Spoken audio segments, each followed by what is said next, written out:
Na piscicultura, eu não preciso dar água para o peixe beber. Eu preciso dar ração para o peixe. A ração para o peixe eu tenho que fornecer dentro da água. Se a água é o bem mais precioso que eu tenho na piscicultura, eu tenho que cuidar tudo que entra dentro dessa água. E porque quando eu falo para vocês que é o bem mais precioso, não é só porque ele está diretamente relacionado com o aumento do nível de estresse do peixe. Então, água de baixa qualidade deixa peixe com níveis de estresse. Água de baixa qualidade aumenta a proliferação de micro-organismos patogênicos e, consequentemente, a chance de contaminar um peixe com, né, ou o seu lote de peixes com doenças é muito maior. A água que não está de boa qualidade, eu vou ter redução de oxigênio, vou ter aumento de fitoplâncton. Além de tudo isso, eu deixo de conseguir aumentar o meu sistema. Eu não sei se vocês sabem o que é esse termo, eutrofizada. A água que está eutrofizada é uma água que está muito poluída.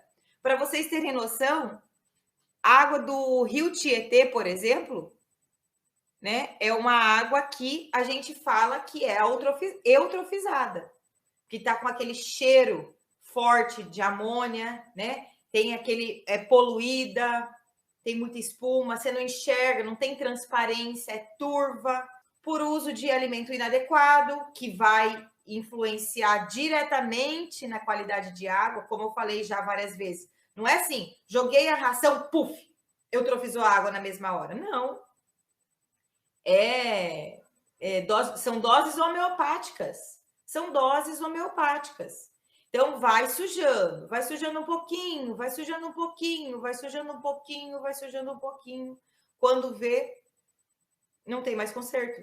Peixe morrendo por baixa qualidade de água. E não é assim, a água está poluída, a água está eutrofizada, a água está suja, vai morrer peixe.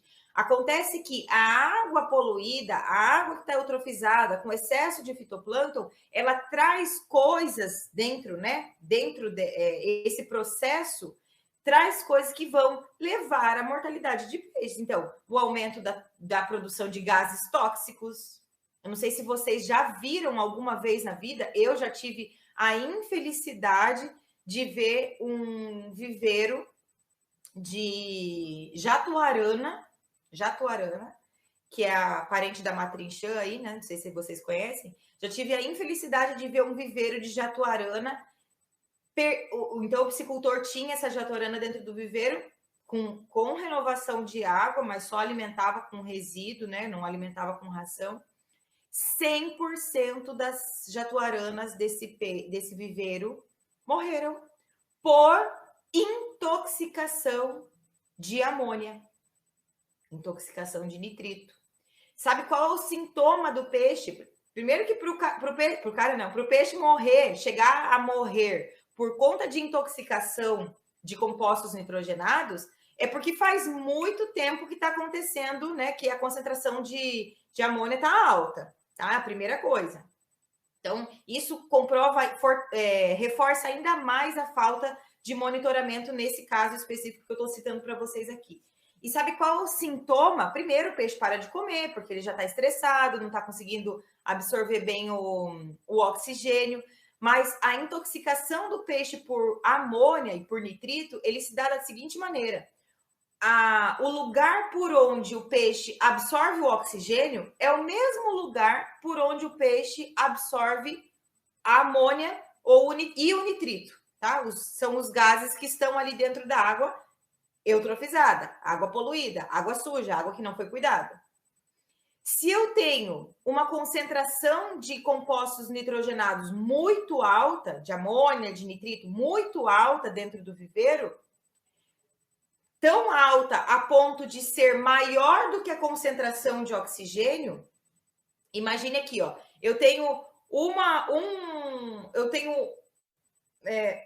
um buraquinho só para entrar para jogar várias moléculas, né, de oxigênio ou de amônia, mas eu tenho muito mais amônia do que oxigênio. Então, a chance da amônia entrar primeiro e usar primeiro o buraquinho para ser absorvido esse gás é maior do que de oxigênio, já que eu tenho menor quantidade de oxigênio dentro do viveiro, tá?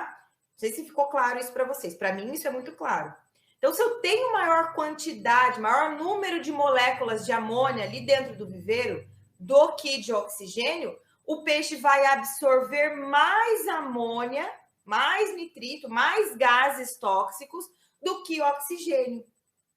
Sendo assim, o peixe morre intoxicado porque ele absorve muito gás tóxico, né? Então, ele não consegue absorver oxigênio, então ele acaba tendo sintomas de asfixia, e não porque a concentração, não necessariamente porque a concentração de oxigênio está baixa, mas porque ele não consegue absorver o oxigênio.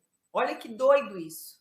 Imagine assim, ó, é como se você tivesse, é a mesma coisa do ser humano dentro da água. O ser humano respira oxigênio. Cara, olha que louco isso. O ser humano respira oxigênio. Mas a maneira como o oxigênio está apresentado, está disponível dentro d'água, não é a maneira com que o ser humano consegue absorver. Por isso é que o ser humano morre asfixiado dentro da água, mesmo a água tendo altíssimas concentrações de oxigênio. Entenderam? Vocês conseguiram entender essa minha divagação aqui, tá? E no caso do peixe, quando eu tenho uma água com alta concentração de amônia, é a mesma coisa. Eu tenho concentração de oxigênio, tenho oxigênio dentro do viveiro. Só que o fato de ter muito mais gases tóxicos faz com que o peixe não consiga absorver o oxigênio e com isso ele morre asfixiado.